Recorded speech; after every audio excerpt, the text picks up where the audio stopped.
Tonight on Primetime Politics, getting big things built. The Prime Minister and Premiers commit to moving forward faster on projects of national interest. But there is resistance to the pace and process of those moves. We talk about that and more with Canada's Minister of Energy and Natural Resources, Tim Hodgson. The government tables a sweeping bill on border security, immigration, and organized crime. C2 touching on everything from fentanyl to asylum seekers and giving major new powers to police and security officials. Security expert Christian Leuprecht weighs in.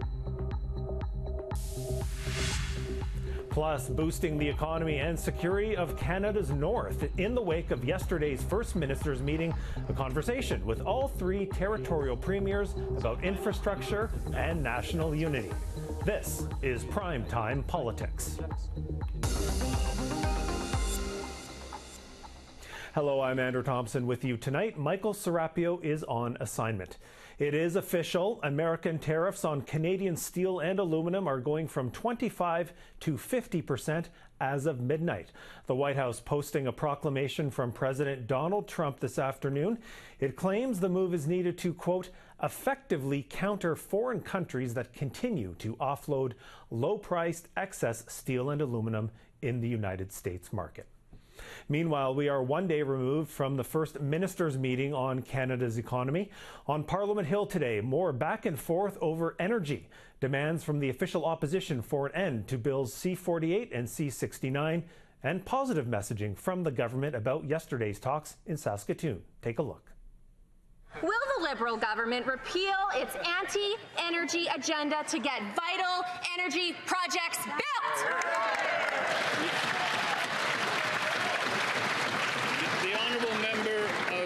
The Honourable Minister of Energy and Natural Resources. If the Honourable Member was listening to the Premier of Alberta yesterday, she talked about a grand bargain. She talked about a grand bargain to build our energy superpower in a responsible, environmentally responsible way in consultation with First Nations. We hope you'll get on board. And I'm now joined by the Federal Minister of Energy and Natural Resources, Tim Hodgson. Minister, welcome to the program. Nice to be here. Thank you for having me. I want to start with Alberta in the wake of yesterday's meeting. You said this a couple of weeks ago, in fact, that you were committed to a clean slate between the federal government and Alberta. Today you mentioned the Premier, Danielle Smith, talking about a grand bargain when it comes to energy. Where is the relationship between Ottawa and Edmonton in the wake of yesterday's meeting? From my perspective, yesterday was an incredibly special moment. It was a moment where 13 premiers and the Prime Minister came together with a shared unified Team Canada vision, a shared vision around building the infrastructure, retooling our economy to make us an energy superpower in both clean and conventional energy. And I don't think we've seen that in my memory, to have the type of unity.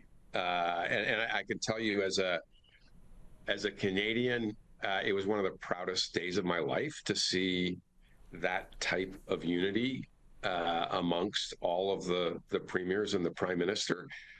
And so now we've got to execute on that. There was a clear discussion around the process for rebuilding and retooling our economy. We talked about the types of projects that would end up as projects of national interest. We talked about the criteria that would be used to have projects get to national interest. There were many batted around to flesh out the concepts, and there was general agreement amongst all the premiers that this was the way forward. And so, I think we had a real reset, not just with Alberta, but with all of the premiers. I think what you heard was the Premier used the words grand bargain. You heard Premier Ford say it was the best First Minister's meeting he had been to in his time as a Premier. You heard the Premiers of Manitoba and Nunavut talk about how they were united and on board with this process and agreed with the way we were going to engage with First Nations. Literally from coast to coast to coast, you had premiers saying this was the most constructive, most significant First Ministers meeting they had ever been to. And that, so it's not just about Alberta. This is about a new government resetting its relationship with its provincial counterparts in a way that's going to make Canada strong. Okay, I do want to ask you about pipelines. I know there's been a lot of talk about that. Today in the House, you were saying that the government supports new pipelines if there's a national consensus. So how will you measure that consensus? What does that look like? Because not everyone agrees that Canada should be building new pipelines. So I think the key issue is around, is there consensus where the pipeline is being built? And people are trying to make this harder than it needs to be.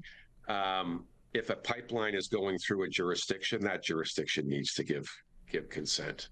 That's the basis upon which we are operating. That's the basis upon which the premiers are operating. And it's quite frankly, it's what Canadians expect.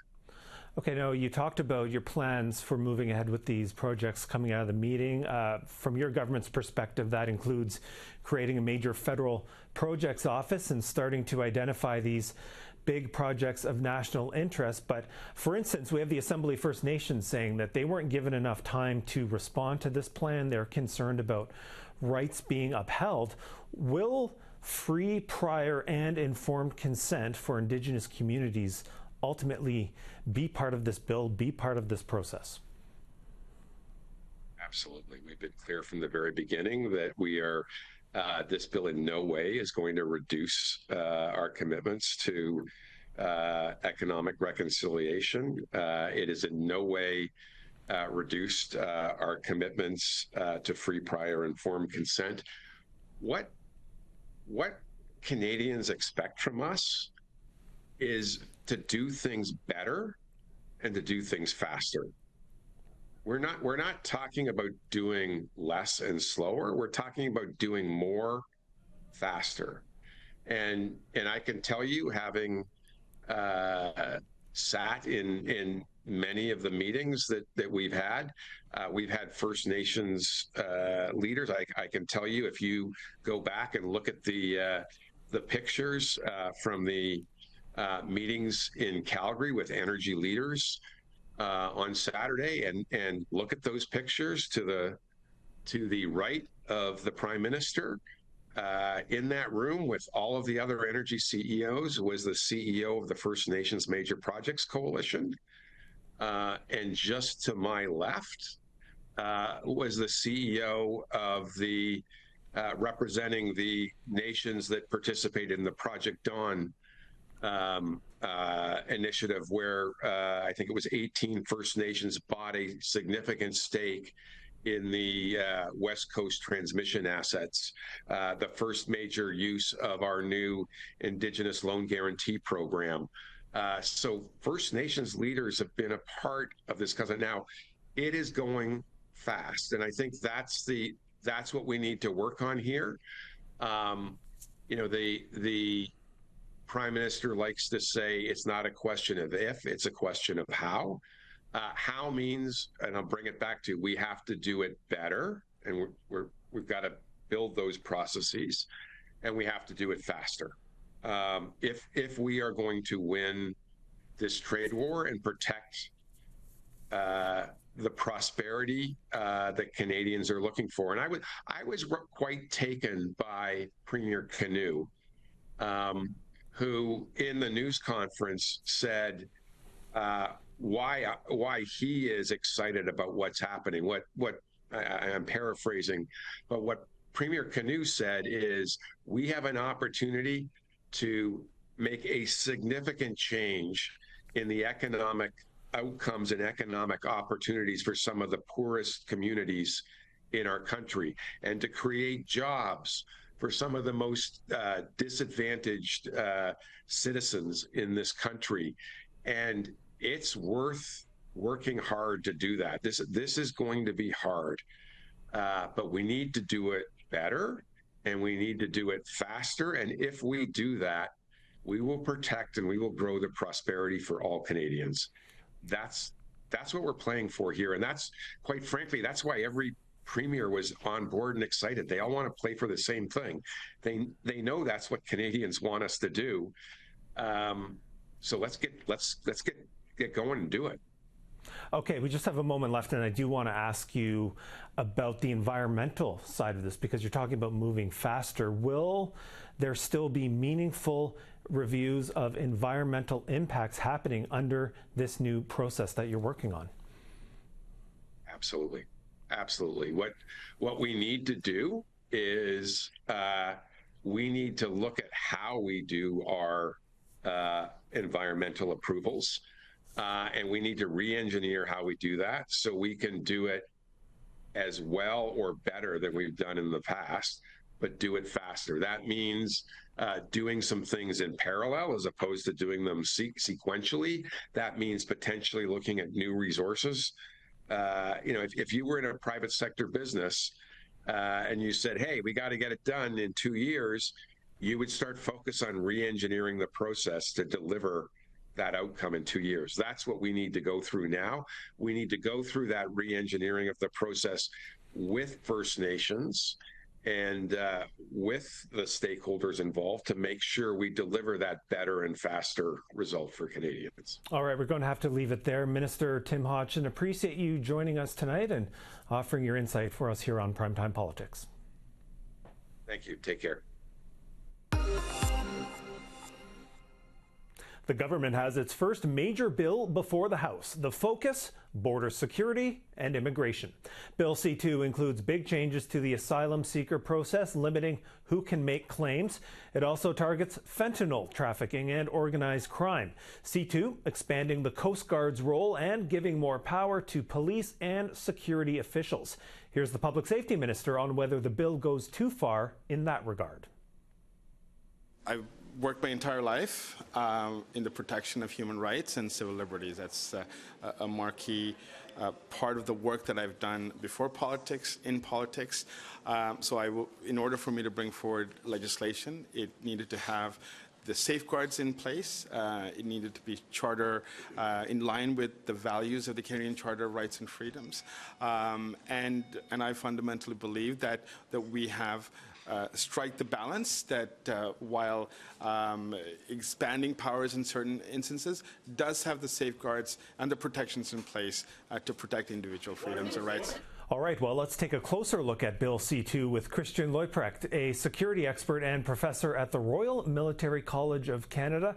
Christian, good to see you again. This is a big bill, 140 pages, lots of measures that really cross the wide swath of the federal government. What stands out for you?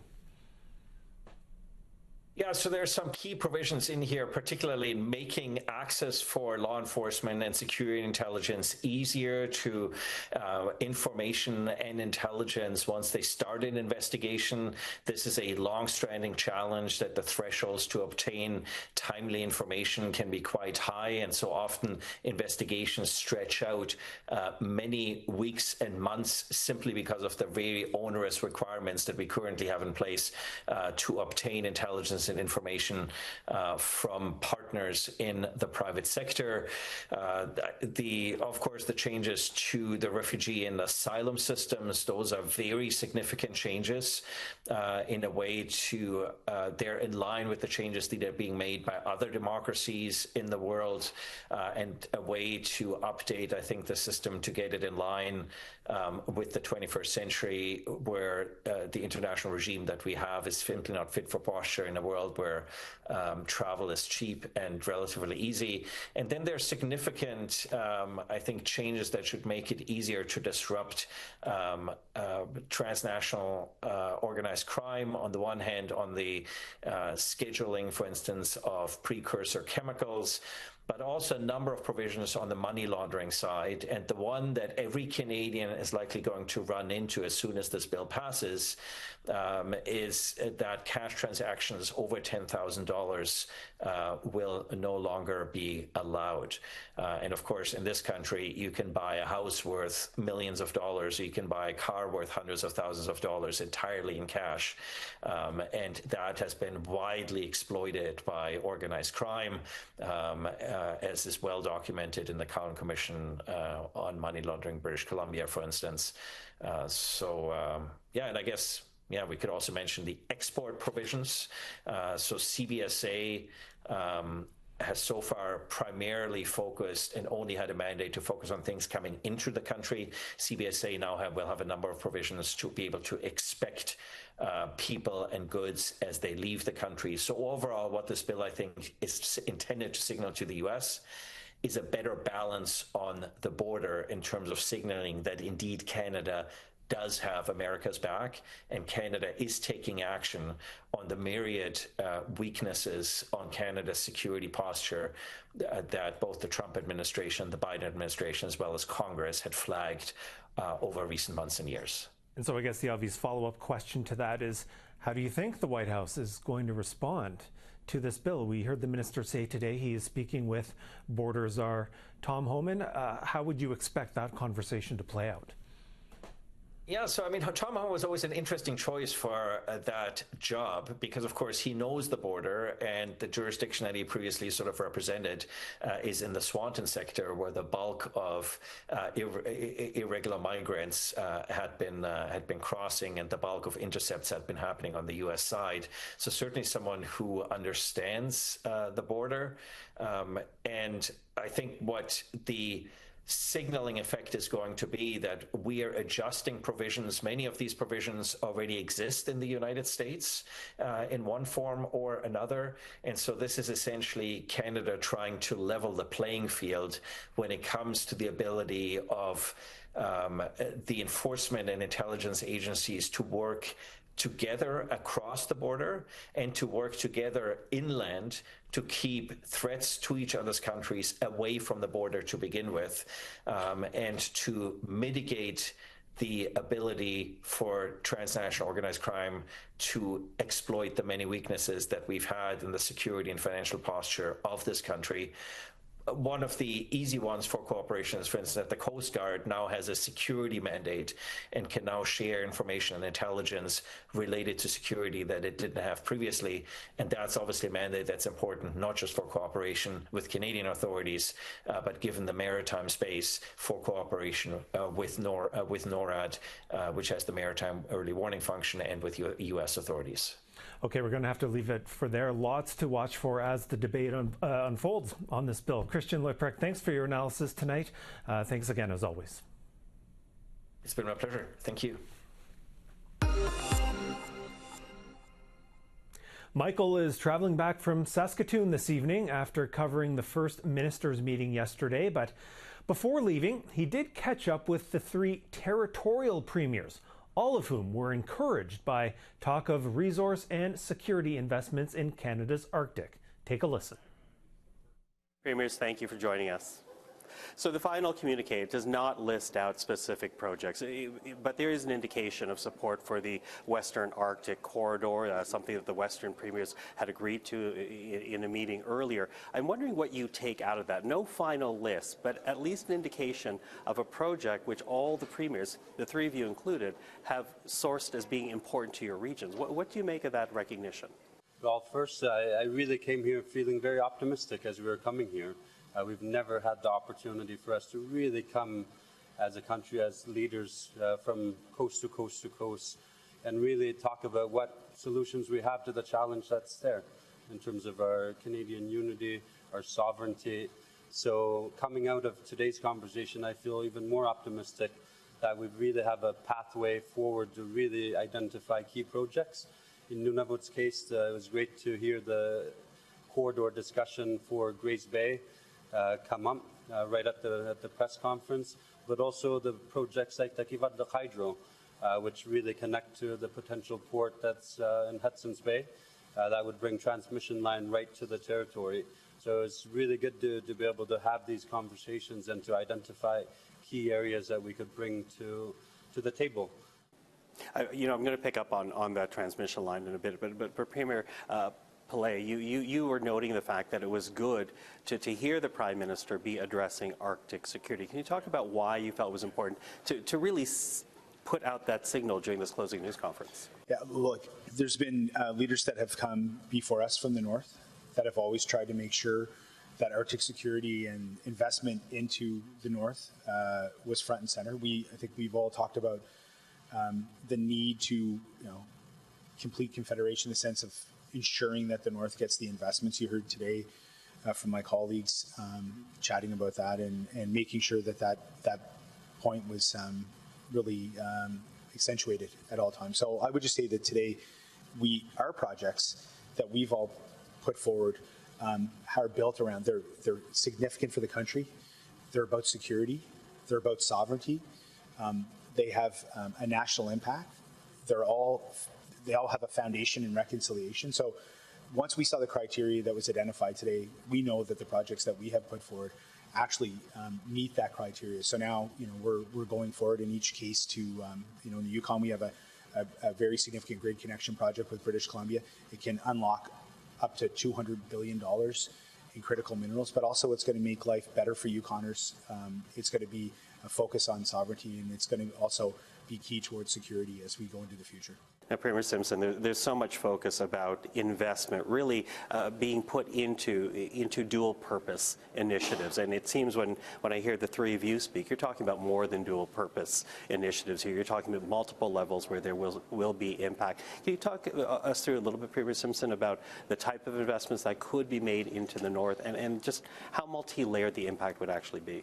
Yeah, we have three major projects that we've been trying to push for generations in some cases. So, for example, the Mackenzie Valley Highway.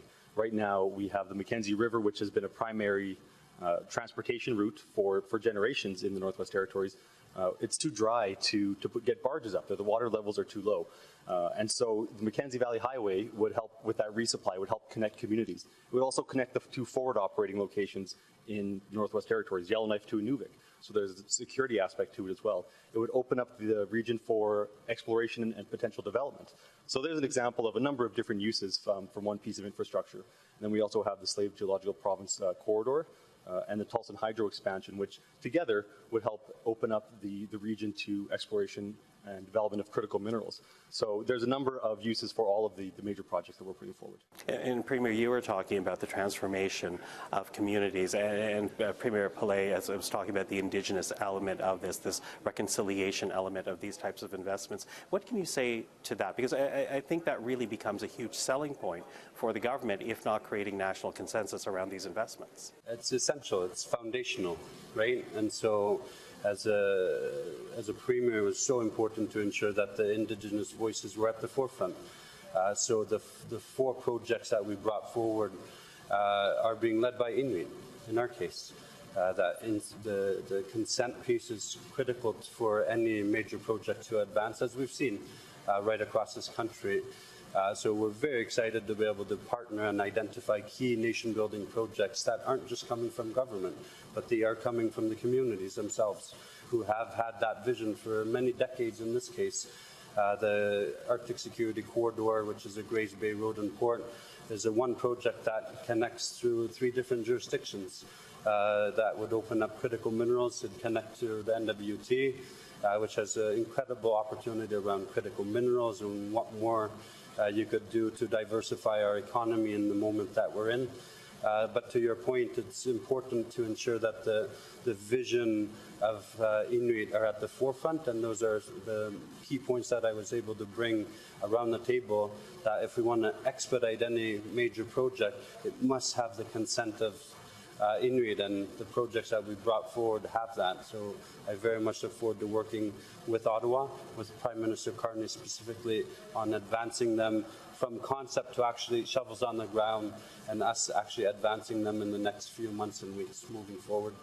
Quickly running out of time, especially for you, gentlemen, because you have to catch a plane. But very quickly, if we could just go down the row. National unity has become an issue with this First Minister's meeting. In response to Premier Danielle Smith, what would you say about the unity around the table and the implications of that for the country? I've always been impressed by how unified this table is, whether it's a Council of the Federations or the First Ministers, and I think it's even stronger now. With what the Prime Minister has put on the table, the support for these nation-building projects, that's bringing people together, that's bringing the premiers together, and so I feel good about where we are as a country right now and how unified we are. Yeah, look, remember that we were not having First Minister's meetings. I mean, my initially coming into this job was a very quick interaction where we signed off on the Canadian healthcare agreement. You know, there was some meetings that were done virtually, but spending this much time over the last 2 days where you had federal ministers coming in, we were together last night. All the conversations were about where you could find common ground. Today, I think, listening to the press conference, there was lots of areas where when questions were asked, there could have been a division, you know, but you saw premiers from across the country, from, you know, again, coast to coast to coast, making sure that they were there to support each other and to support the Prime Minister. So I feel, you know, at this particular time, I don't think it's been stronger. And yes, you're going to have other conversations happen across the country, but this level of collaboration, I think, is pretty new. And you heard it from other premiers that, you know, maybe in a decade they haven't seen folks come together really supporting each other to get their projects done and to do it all in support of Canadians. Premier Keogok. Yeah, just to add on as well, that our differences is really what makes us stronger, right from all political stripes. As a non-political consensus government, you have the NDP, you have Conservatives, Liberals right across sitting around the table, but that unity is so important. And I feel very honored to be able to sit around the table to really have that vision of wanting something better for the next generation. But realizing the urgency is now, and for us to really roll up our sleeves and get to work and really identify areas from all parties. I think we all understand all our wish lists won't advance, but we realize that we're there as Team Canada and we'll continue to be there to support one another as we are going through this very important moment in our history as a country. Premiers Keogok, Simpson and Pillay, thank you very much. That was Michael Serapio's conversation with the three territorial premiers at the First Minister's meeting. That is Primetime Politics for Tuesday, June 3rd. I'm Andrew Thompson. For Michael and all of us at CPAC, thanks for watching. We'll see you next time.